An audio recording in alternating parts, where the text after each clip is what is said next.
দিদি 5 লক্ষ কণ্ঠে গীতা পাঠে যায়নি, কারণ ওটা দিদির কাছে বিজেপির মিটিং।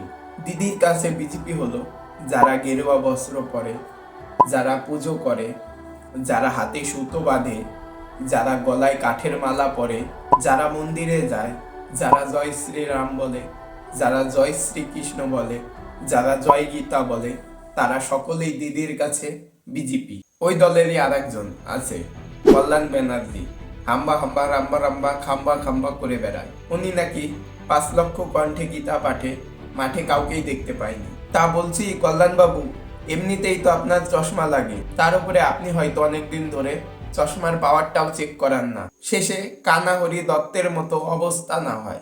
আর মাননীয়া, একটা কথা, আজ পর্যন্ত কোনো ব্যক্তি ভারতে হিন্দুত্বের বিরোধিতা করে টিকে থাকতে পারেনি। যদি আপনি বিরোধিতা করেন, আপনিও পারবেন।